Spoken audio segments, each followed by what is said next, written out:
Proper जी के सभी viewers को थैंक यू बोलना चाहूँगा वीडियोस को लाइक करने के लिए और चैनल को सब्सक्राइब करने के लिए। चलिए कोडिंग को स्टार्ट करते हैं। यहाँ पर देखो, सबसे पहले माई एसक्यूएल कनेक्टर को इंपोर्ट करा, शॉर्ट नेम दिया है ए, पासवर्ड लिया माई एसक्यूएल सर्वर का और कनेक्ट कर दिया। कनेक्शन का नाम है CON वेरिएबल है। और यहाँ पर आप देख सकते हैं host, local host, user name, root लिखना है या आपका जो यूज़र नेम हो आपको वो लिखने हैं। ठीक है। और इसके बाद यहाँ पर आप देखो, जो पासवर्ड आपने सेट किया होगा माई एसक्यूएल सर्वर का, वो यूजर से जो लिया होगा वो यहाँ पर आ जाएगा। ठीक है बच्चों। और इसके बाद देखो कि अब एक काम करना है आपको कि या तो आपका जो डेटाबेस है वो एग्जिस्ट करता है माई एसक्यूएल सर्वर में या फिर एग्जिस्ट नहीं करता है। तो हमको चेक करना होगा, तो इसके लिए हम क्या करेंगे, कर्सर बनाएंगे। अब ध्यान रखना है कर्सर हम क्यों बनाते हैं, बिकॉज हमारा जो पाइथन है, ठीक है, उसमें हमको यूज करना है माई एसक्यूएल, तो वो कर्सर के जरिए होता है, बिकॉज कर्सर के जरिए हम क्वेरीज को एग्जीक्यूट करते हैं। ऑलराइट। सो स्टूडेंट्स, अगर हमारे जो बिगिनर्स स्टूडेंट्स हैं उन्होंने अगर नहीं सीखा हुआ है तो ध्यान रखिएगा स्टूडेंट्स, आपको क्या करना है, आप यूट्यूब पर सर्च कर सकते हैं पाइथन टॉपरची। ओके। यहाँ पर आपको वीडियोस जो है वो मिल जाएगी। देखो यहाँ पर यह वाली जो वीडियो है, Python and my SQL class 12 CBSE computer science one shot, बहुत ही स्पेशल वीडियो है क्योंकि ये 5 आवर्स का फुल कोर्स है और इस वीडियो के अंदर मैंने पाइथन और माई एसक्यूएल को बहुत ही अच्छे तरीके से एक्सप्लेन किया हुआ है। राइट। अगर इंग्लिश में सीखना चाहते हैं तो इंग्लिश की वीडियोज भी हमारे चैनल पर अवेलेबल है और डिस्क्रिप्शन में भी अवेलेबल है। ऑलराइट। तो यहाँ पर देखो ये दोनों जो वीडियोज हैं वो इंग्लिश में है, क्लास 10 और 11 की इंग्लिश में मैंने पाइथन एक्सप्लेन करी है क्योंकि कुछ स्टूडेंट्स की डिमांड आ रही थी उनके लिए। ऑलराइट। तो थंबनेल्स ध्यान रखेंगे स्टूडेंट्स। ओके। तो बहुत ही अच्छी वीडियो है, रिवाइज कर लेना पाइथन एंड माई एसक्यूएल इस वीडियो के जरिए बहुत ही अच्छे से। ठीक है। तो यहाँ पर अब देखो, अब मैंने जैसे आपको बताया था कि डेटाबेस के अंदर जो है हमारी टेबल्स होती हैं, एसक्यूएल में मैं आपको समझा चुका हूँ। तो यहाँ पर हम चेक करेंगे कि क्या हमारा डेटाबेस एग्जिस्ट करता है या नहीं करता है। तो कर्सर बनाया हमने।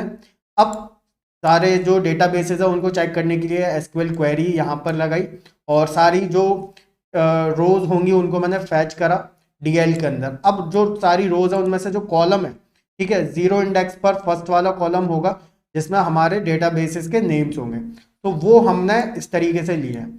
ठीक है। DL2 एक एम्प्टी लिस्ट है, लूप है यहाँ पर, और DL2 के अंदर एक एक करके हम क्या करेंगे, 0 इंडेक्स पर, ठीक है, जो रो का 0 इंडेक्स होगा यानी कि फर्स्ट वाला कॉलम, वो सभी वैल्यूज DL2 के अंदर आ जाएंगे। ऑलराइट। तो यहाँ पर आप देखो ये रहा हमारा माई एसक्यूएल का सर्वर, और इसके बाद यहाँ पर देखो शो डेटाबेसेस। तो यहाँ पर ये जो टेबल है, इस टेबल का जो 0 इंडेक्स है यानी कि फर्स्ट वाला कॉलम, उसमें जो सभी रोज हैं ये वाली, ठीक है, इनमें फर्स्ट वाले जो कॉलम है उसमें क्या है, सभी डेटाबेसेस के नेम्स हैं। तो वही मैंने यहाँ पर करा है कि सभी डेटाबेसेस के नेम्स को DL2 में ले लिया। अब मैं क्या करूँगा, जो डेटाबेसेस की लिस्ट है उनमें मैं चेक करूँगा कि क्या मेरा GS शॉप नाम का डेटाबेस एग्जिस्ट करता है। करता होगा तो मैं यूज़ करूँगा उसको, अगर एग्जिस्ट नहीं करता होगा तो उस सिचुएशन में what I will do, I will create the database and create the tables in it. Alright. तो ये आप ध्यान रखेंगे जब जब आप इस स्क्रिप्ट को एग्जीक्यूट करेंगे, क्योंकि ये इकलौती स्क्रिप्ट है जिसके जरिए आप अपना प्रोजेक्ट बना सकते हैं। राइट। सारे लाइन सारी कोड्स अभी समझाऊंगा। ओके। तो इसी स्क्रिप्ट के अंदर माई एसक्यूएल पाइथन दोनों जो है वो कोड हो रखी हैं। जब जब आप इसको एग्जीक्यूट करेंगे तो वो हर बार चेक करेगा डेटाबेस अगर एग्जिस्ट करता होगा तो वो यूज करेगा और नहीं करता होगा तो वो क्रिएट कर देगा। राइट। तो है ना कितनी अच्छी फंक्शनैलिटी, ये मैंने खास तौर पर आपके लिए बनाई है स्टूडेंट्स, तो इसीलिए लाइक जरूर कर दीजिएगा इस वीडियो को, और इस वीडियो का लाइक का टारगेट है 1000 लाइक्स का। Alright students. तो चलिए, आई होप आप जरूर कंप्लीट करेंगे ताकि इंडिया में सभी स्टूडेंट्स की हेल्प हो सके अच्छे से। तो यहाँ पर आप देखो मैंने क्या करा है, यहाँ पर अगर एग्जिस्ट करता है, अगर डेटाबेस DL2 में एग्जिस्ट करता है तो उसे इस्तेमाल करूंगा मैं। क्वेरी लिखी, क्वेरी को एग्जीक्यूट करा कर्सर और एग्जीक्यूट फंक्शन के जरिए। अगर नहीं करता, condition is false, what will happen, I will create the database, use the database and create the 4 tables, और टेबल्स के नेम्स हैं यहाँ पर gifts, customer, bills and worker. Alright. और हर एक जो टेबल है उसके अंदर कुछ कॉलम्स हैं, जैसे कि गिफ्ट के अंदर है गिफ्ट का नेम, गिफ्ट की क्या कॉस्ट है, यानी कि आपको क्या कॉस्ट जो है वो पड़ी है, ठीक है, आपने कितने में परचेज करा है अपनी शॉप में सेलिंग करने के लिए, और बाय मीन्स कस्टमर को आप कितने में बाय करने का मौका देंगे। ऑलराइट स्टूडेंट्स, तो यहाँ पर डेट है कि आपने किस डेट को परचेज करा था अपनी शॉप के लिए। तो उसके बाद कस्टमर, कस्टमर का नेम, कौन सा गिफ्ट परचेज कर रहे हैं कस्टमर, कितना पेमेंट किया है, किस डेट को परचेज किया, और यहाँ पर आप देखिए फोन नंबर। अब यहाँ पर जो कॉलम्स के नेम्स हैं उनके साथ डेटा टाइप भी जाएगा। वेर का मतलब है स्ट्रिंग, यानी कि जो नॉर्मल जो हम इंग्लिश में वर्ड्स लिखते हैं आप जानते ही हैं स्टूडेंट्स, ठीक है, पाइथन और माई एसक्यूएल में स्ट्रिंग डेटा टाइप होता है, एसक्यूएल में होता है हमारा वेर, ठीक है। तो यहाँ पर वेर में मैंने लिमिट दे रखी है 50-20, यानी कि इतनी कैरेक्टर लिमिट्स हैं, ठीक है, किसी के नेम को एंटर करने के लिए इतने कैरेक्टर की लिमिट है हमारे पास। ऑलराइट स्टूडेंट्स, तो चलिए यहाँ पर हम देखते हैं कि किस तरीके से हम यहाँ पर और अपना प्रोजेक्ट को बनाएंगे। सिंपली आप सभी ने देखा गिफ्ट्स और कस्टमर टेबल्स को, और बिल्स, यानी कि अब आपका जो है वो शॉप है, उस सिचुएशन में बिल्स भी आपको पे करने होते होंगे, तो इसके लिए जो डिटेल है वो यहाँ पर रखेंगे, और कॉस्ट, ठीक है, और डेट रखेंगे। वर्कर, अब आपकी शॉप में वर्कर्स भी जो है वो वर्क करते होंगे, तो उनके नेम या वर्क करते हैं वो, और उनकी जो सैलरी है वो, ठीक है बच्चों। तो यहाँ पर आप देख सकते हैं मैं एसक्यूएल क्वेरीज बना रहा हूँ, उनको एग्जीक्यूट कर रहा हूँ, और फाइनली जब जब आप डेटाबेस के अंदर कुछ चेंजेस करते हैं, सर्वर में कुछ चेंजेस करते हैं, उस समय आप जो कनेक्शन होता है उसके साथ कॉमिट भी करना होता है, ध्यान रखिएगा। ओके, अब इसके बाद देखो इतना एग्जीक्यूशन हो गया, राइट, डेटाबेस था तो यूज होगा, अगर नहीं था तो क्रिएट हो गया, राइट। अब इसके बाद कौन सी लाइन एग्जीक्यूट होगी, ध्यान रखिएगा, इतना अब जो कोडिंग है जितना मैं सेलेक्ट करता जा रहा हूँ, इस पूरे कोड में ये सभी फंक्शंस है हमारे, राइट। अब ध्यान रखिएगा ऊपर ये वाला, यहां से कॉमिट के बाद सीधे ये जो है साइन इन फंक्शन कॉल हो, राइट, बिकॉज बीच में जो है वो सभी फंक्शन डेफिनेशंस हैं, और साइन इन फंक्शन जब कॉल हुआ उस सिचुएशन में आप देखिए क्या हो रहा है, प्रिंट हो जाएगा welcome Delhi gift shop, password लेंगे यूजर से, पासवर्ड आप यहाँ पर कुछ भी सेट कर सकते हैं, ऑप्शंस, ठीक है, कॉल हो जाएगा, अगर आप सही पासवर्ड डालते हैं तो ये ऑप्शंस जो होंगे वो डिस्प्ले होंगे, अगर इनकरेक्ट पासवर्ड डालते हैं तो साइन इन फंक्शन फिर से कॉल होएगा आपका, राइट। तो यहाँ पर देखो मैं वर्क करके दिखाता हूँ आपको, डेटाबेस का पासवर्ड, मेरा जो MySQL सर्वर का पासवर्ड है वो 1 2 3 4 5, और जो प्रोजेक्ट है इसका पासवर्ड है हमारा DGS111, ठीक है, दिल्ली गिफ्ट शॉप 111, आप अपने नेम के अकॉर्डिंग रख सकते हैं, ठीक है। तो यहाँ पर आप देखिए कि आपको क्या करना है कि अलग अलग फंक्शनैलिटीज हैं आपको, जैसे यहाँ पर दिख रही हैं, तो गिफ्ट्स ऐड करने की, जैसे कि आप जानते हैं एक एक फंक्शनैलिटी समझाऊंगा, उसकी कोडिंग में आपको समझाऊंगा, राइट। तो यहाँ पर सबसे पहले मैं आपको ये 4 फंक्शनैलिटी समझाता हूँ डिस्प्ले की, उसके बाद, राइट।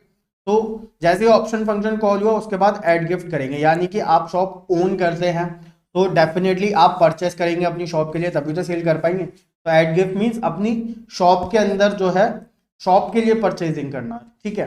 तो ऐड गिफ्ट करना चाहेंगे आप अपने शॉप में, तो उसके लिए ऑप्शन 1 कंडीशनल स्टेटमेंट है लूप के अंदर कंटिन्यूसली, ठीक है। अगर आप गलत ऑप्शन चूज करते हैं 1 से लेकर 8 तक के अलावा, तो फिर से जो है वो ऑप्शन फंक्शन कॉल होएगा, राइट।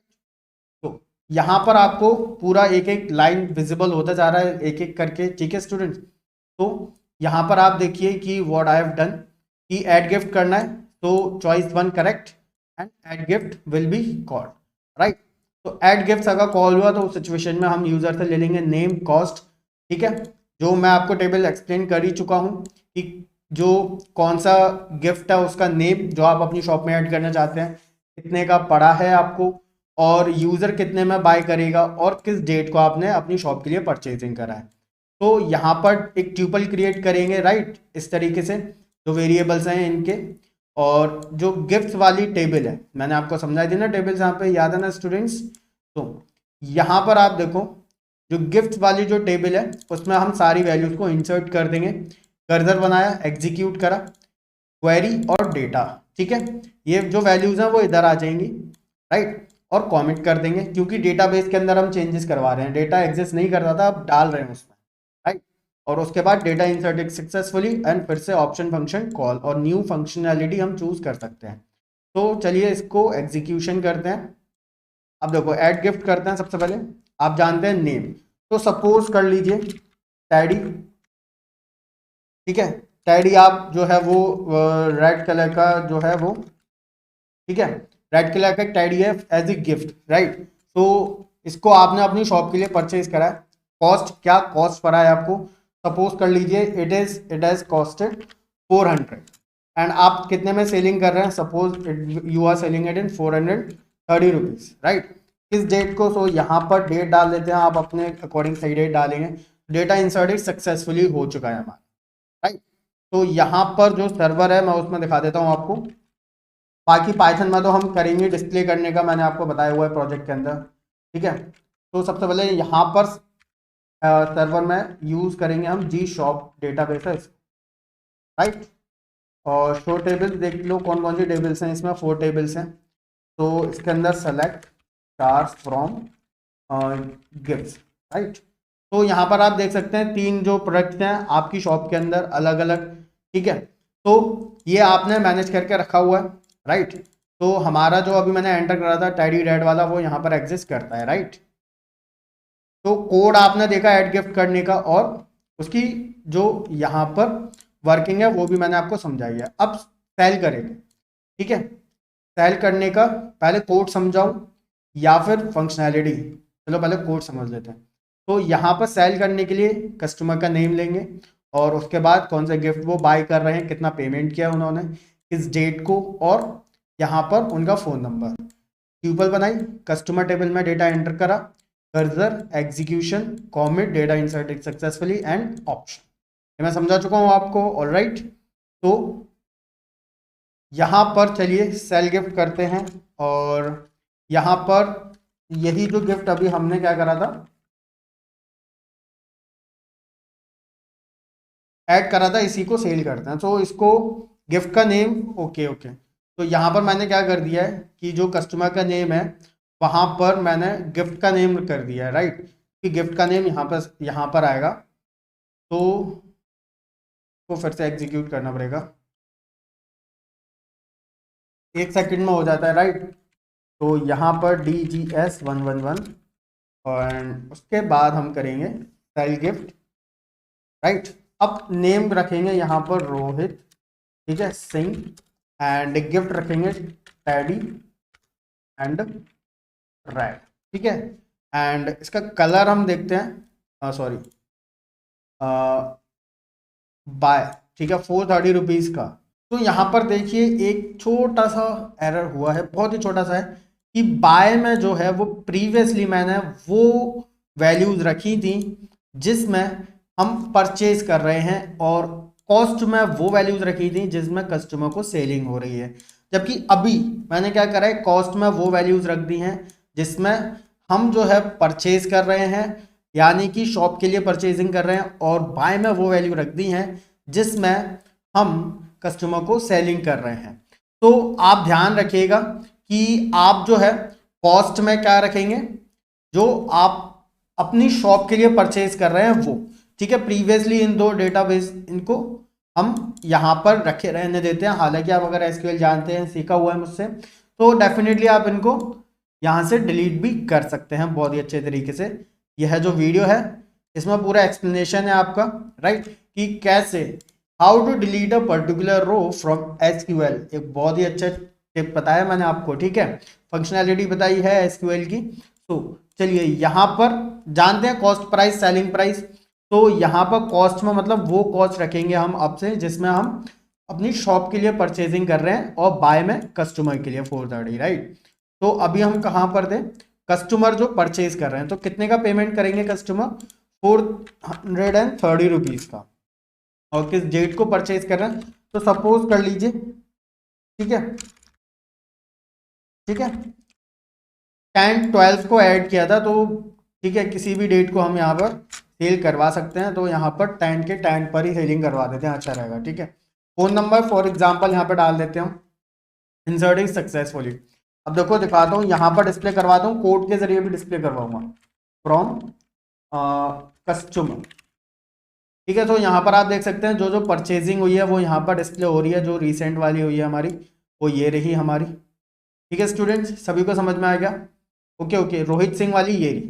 ठीक है, टैडी एक्चुअली पहले भी ये किया था मैंने कि जो परचेजिंग कर रहे थे ना उनका नेम ही मैंने टैडी रख दिया था गलती से। तो चलो यहाँ पर आप देखते हैं कि ऐड बिल कैसे करेंगे। अब सपोज करो सेलिंग गिफ्ट वाला आपको समझा ही चुका हूं मैं कोड। ठीक है, तो अब यहाँ पर ऐड बिल करना है। तो सबसे पहले अब ऐड बिल का फंक्शनलिटी डिस्प्ले करता हूँ। तो सपोज करो इलेक्ट्रिसिटी, राइट, ये बिल आप परचेज पे करते होंगे हर महीने शॉप का, और सपोज कर लीजिए 2000, राइट, एंड इस डेट को क्या है आपने, right, data inserted successfully. Alright, तो एसक्यूएल सर्वर में दिखाता हूँ कोड, अभी दिखाऊंगा इसका। एंड यहाँ पर बिल्स, ओके, तो यहाँ पर आप देख सकते हैं प्रीवियस मैंने 11-12 को कर दिया था, मान के चल लो। ठीक है, कि 2 बार मैं आपने बिल पे किया है, ये मान के चल सकते हैं ऐसा। ठीक है, क्योंकि डेट जो है यहाँ पर एक 11 की और एक 10 की यहाँ पे अभी रख दिया हमने। तो ये तो आप जानते हैं, जब जिन आपकी शॉप है तो डेफिनेटली आप बिल्कुल एग्जैक्ट और करेक्ट डेटा ही इंसर्ट करेंगे, राइट। तो चलिए यहाँ पर स्टूडेंट्स ऐड बिल वाला कोड देखना है। डिटेल, कॉस्ट और डेट जो है वो हमने यूजर से ली। यहाँ पर ट्यूपल बनाई, इंसर्ट करा बिल्स वाली टेबल के अंदर तीनों को, कर्सर, एग्जीक्यूशन, कॉमेट, एंड उसके बाद data inserted successfully and option function, right, call. अब ऑप्शन फंक्शन फिर से कॉल हुआ, तो इस सिचुएशन में व्हाट विल हैपन, अब आपके पास फिर से आप न्यू वर्क कर सकते हैं, वापस आप कोई गिफ्ट ऐड कर सकते हैं, कोई कस्टमर आए हैं तो फिर से आप क्या कर सकते हैं, सेलिंग कर सकते हैं। हालांकि मैं एक एक करके सारी फंक्शनैलिटी समझा रहा हूँ। तो अब आप यहाँ पर वर्कर जो है ऐड करेंगे। तो सपोज कर लीजिए, पहले देख लेते हैं कौन ऐड है हमारे में। ठीक है, सेलेक्ट स्टार फ्रॉम वर्कर, तो रमन कैशियर ये ऑलरेडी एडेड है, तो मैनेजर के तौर पे ऐड कर देते हैं हम। ठीक है, ठीक है, यहाँ पे नेम लिख देते हैं हम, जो भी आप नेम रखना चाहें, राइट। और उसके बाद मैनेजर, बहुत बुक शॉप्स होते हैं, अच्छे शोरूम टाइप होते हैं बुक शॉप्स बहुत सारे, तो यहाँ पर इनकी सैलरी आप यहाँ पे एंटर कर सकते हैं, राइट। यहाँ पर देखो ऑलरेडी एग्जिस्टेड आ गया यहाँ पे एसक्यूएल के सर्वर में। ओके, अब इसका कोड देखते हैं हम यहाँ पर। ऐड वर्कर, वर्कर का नेम, वर्क, सैलरी, एंड उसके बाद डेटा, क्वेरी बनाई है एसक्यूएल की, वर्कर वाली टेबल में सभी जो रो का डेटा है ये ऐड कर देंगे, cursor, execution, comet, and data inserted successfully. Alright, तो उसके बाद ऑप्शंस, राइट। तो इसके बाद यहाँ पर स्टूडेंट देखिए कि अब क्या होगा, जो ऐड वर्कर वो सभी को समझ में आ गया अच्छे से। और अब चलिए डिस्प्ले वाली सारी फंक्शनैलिटीज देखते हैं। अभी तक हम एसक्यूएल के सर्वर में डिस्प्ले करके देख रहे थे, राइट। अब यहाँ पर हम क्या करेंगे, हमारे जो कोड है इसके अंदर डिस्प्ले करके देखेंगे, मतलब जो हमारा प्रोजेक्ट है इसके अंदर। तो अब यहाँ पर डिस्प्ले गिफ्ट्स, यानी कि आपकी शॉप के अंदर कितने गिफ्ट कौन कौन से एग्जिस्ट करते हैं। तो आप जानते हैं यहाँ पर गिफ्ट वाली टेबल देखते हैं हम, ये जो है वो एग्जिस्ट करते हैं, और डेट भी यहाँ पर आपके पास लिखी हुई है कि किस डेट को आपने ऐड किया हुआ है, कौन से गिफ्ट को। तो यहाँ पर आप देख सकते हैं कोइंसिडेंटली इसी डेट को तीनों गिफ्ट्स ऐड करें, तो इस डेट को सेलेक्ट कर लेंगे। आपके पास ऑप्शन है कि आप डेट वाइज अपना देख सकते हैं, क्योंकि ज़्यादातर क्या होता है शॉप के अंदर महीने में 2 या 3 बार माल को वो मंगा लेते हैं एक साथ। ठीक है, तो ऐसा होता है, तो आप अपने डेट के अकॉर्डिंग यहाँ पे चेक कर सकते हैं। तो यहाँ पर आप देखिए जैसे मैंने डेट एंटर करी पूरा डिस्प्ले हो गया, गिफ्ट का नेम, कॉस्ट, बाय, डेट, और गिफ्ट और जो कॉस्ट ऑफ बाय है मैं आपको समझा ही चुका हूँ ऑलरेडी। ठीक है, तो चलिए यहाँ पर आप देखिए स्टूडेंट्स किस तरीके से इसकी कोडिंग करनी है डिस्प्ले गिफ्ट्स की। ऑलरेडी यहाँ से डिस्प्ले गिफ्ट्स के लिए हमारा ऑप्शन नंबर 5 जो है उसको कॉल करेंगे, और यहाँ पर आप देखिए डेट, गिफ्ट, ठीक है। सारी रोज हमने सेलेक्ट करी, कर्सर एग्जीक्यूशन, सारी रोज हमने डी के अंदर ले ली। अब जो डेट वाला जो कॉलम है वो कौन सा है हमारा, गिफ्ट वाली टेबल में देखते हैं, ये वाला, यानी कि 0 इंडेक्स, 1 इंडेक्स, 2 इंडेक्स, 3 इंडेक्स। अब इस वाले जो हमारा टेबल है, तो डेट वाले कॉलम के अंदर जो डेट्स, ठीक है, यहां पर यानी कि 3rd इंडेक्स पर जो भी डेट मैच कर रही होगी सिर्फ उन्हीं रोज को हम प्रिंट करेंगे, राइट। तो डेट वाइज प्रिंट होएगा हमारा अच्छे तरीके से, ठीक है। अब ऐसे ही यहां पर देखते हैं पेमेंट्स वाला, राइट, कि कौन कौन सी सेलिंग हुई है यहाँ पे। तो यहाँ पर आप डेट देख सकते हैं। सबसे पहले सेलिंग वाला जो है वो बताता हूँ। यहाँ पर देखो, हाँ, यहाँ पर जो कस्टमर वाली टेबल है जिसमें हम सेलिंग का डेटा रखते हैं, तो उसमें 2 रोज हैं और डेट एक ही है, 10, 12, ठीक है। तो डेट के अकॉर्डिंग यानी कि जितनी भी आप जो भी डेट डालेंगे उस डेट पर जितनी भी रोज होंगी वो आपको डिस्प्ले होंगी, राइट। तो यहाँ पर आप देख सकते हैं पूरा डेटा यहाँ पर डिस्प्ले हो जाएगा। पाइथन के अंदर एसक्यूएल से फैच करके ला रहे हैं हम, ठीक है बच्चों। तो यहाँ पर आप देखिए कि डिस्प्ले पेमेंट्स है ना, डिस्प्ले पेमेंट्स का जो है वो हमारा क्या, यहाँ पर कोड है सिंपल। डेट लिया यूजर से। अब पहले हमने क्या करा था, गिफ्ट में से सारी रोज ली थी, अब की बार कस्टमर में से लिए, वही है। Cursor execution fetch all, 3rd index जिस कॉलम के अंदर डेट है, और पूरा हमने प्रिंट कर लिया इस तरीके से, ठीक है। कॉलम के नेम्स कॉमा लगा के और रो का इंडेक्स दे दिया कि कौन से इंडेक्स पर कौन से वैल्यू है हमारी, राइट। तो डिस्प्ले पेमेंट्स हो गया। अब देखते हैं हम डिस्प्ले बिल्स, राइट। तो यहाँ पर बिल्स मतलब आपने कौन कौन से बिल्स पे करे, तो यहाँ पर 2 डेट्स हैं जिन पे आपने बिल्स पे करे, राइट, एक 11 और एक 10। तो आप जो डेट डालेंगे उसका आ जाएगा। अभी तक 10 को तो मैं दिखा चुका हूँ, 11 का दिखाते हैं आपके बार, ठीक है। तो यहाँ पर आप देखेंगे, ओके। तो यहाँ पर एक चीज़ है, एक काम करते हैं, हमने डेट वाइज 2 बार डिस्प्ले ले चुके हैं, ठीक है। डेट वाइज गिफ्ट्स का और पेमेंट्स का डिस्प्ले ले चुके हैं। अब जो है वो बिना डेट वाइज लेते हैं हम, ठीक है। तो मैं इसको यहाँ पर बना दूंगा कॉमेंट, राइट। और इसके बाद अब ठीक है, अब इसको फिर से एग्जीक्यूशन करना होगा। यानी कि मैं चाहता हूँ कि मैं सारे बिल्स देखना चाहता हूँ, ठीक है, सारे बिल्स देखना चाहता हूँ। तो all bills will be displayed to, right. अगर डेट की फंक्शनैलिटी रखना चाहते हैं तो डेट लो और कॉलम इंडेक्स से मैच करवा दो, बता ही चुका हूँ मैं आपको। तो दोनों कॉन्सेप्ट आपको समझ में आ गए, राइट। अब वर्कर डिस्प्ले करना चाहते हैं हम, तो क्या वर्कर्स के लिए भी हम यहाँ पर डेट ले रहे हैं, ओके, नहीं ले रहे हैं डेट। तो यहाँ पर डिस्प्ले वर्कर्स, तो जितने भी वर्कर्स होंगे वो आपको डिस्प्ले हो जाएंगे। हालांकि वर्कर के लिए तो डेट लेने का लॉजिक ही नहीं है, क्योंकि डेट वाला जो है वो कॉलम है ही नहीं हमारा। तो वर्कर वाला आसान है। वर्कर वाली टेबल में से सभी रोज सेलेक्ट करी, कर्सर एग्जीक्यूशन फैच ऑल के जरिए सभी रोज हमने डी के अंदर डाली, और डी के अंदर जो सभी रोज हैं उनमें एक एक करके फॉर लूपिंग के जरिए प्रिंट करवा दी। 0, 1, 2 कॉलम इंडेक्सेस हैं आई के साथ, आई जो है वो रो है। क्लियर है स्टूडेंट्स। वापस से ऑप्शन फंक्शन कॉल। तो यह प्रोजेक्ट स्टूडेंट कैसा लगा आपको कमेंट करके मुझे ज़रूर बताइएगा। और हमारे चैनल पर आपके लिए पाइथन की बहुत सारी अच्छी अच्छी वीडियोस हैं। सिंपल सर्च कर लो पाइथन टॉपर जी, और इसके बाद आपको बहुत ही बेहतरीन वीडियोस मिल जाएंगी। सबसे स्पेशल वीडियोस ये 3 हैं, मैं आपको बता चुका हूँ ऑलरेडी। ऊपर की जो वीडियोस हैं वो तो रैंकिंग है, नंबर 1 है यूट्यूब पर। ये वाली क्लास 11 की वीडियो, ये हिंदी में एक्सप्लेन्ड है, बहुत ही अच्छी वीडियो है, ठीक है। सिलेबस बिल्कुल अच्छा है, बहुत ही अच्छा है, देख लेना, ठीक है। और जो आपका प्रॉपर अच्छी वीडियोस हैं और भी अच्छी, जिसमें क्लास 12 का मैंने क्या करा है, पाइथन और एसक्यूएल को एक्सप्लेन करा है आपको, वो ये रही। और अगर इंग्लिश में रिवाइज करना चाहते हो तो 10th और 11 की वीडियोस ये रही। थंबनेल ध्यान रखिएगा स्टूडेंट, बहुत ही अच्छे अच्छे थंबनेल्स हैं, ठीक है। लाइक ज़रूर कर दीजिएगा हमारी मेहनत के लिए, जो हम आपको आगे बढ़ाने के लिए कर रहे हैं। तो ध्यान दीजिए, पढ़ाई करिए और नाम रोशन करिए अपने पेरेंट्स का। चलिए स्टूडेंट्स, मिलेंगे एक और न्यू अमेजिंग वीडियो में, तब तक के लिए bye bye, take care everyone.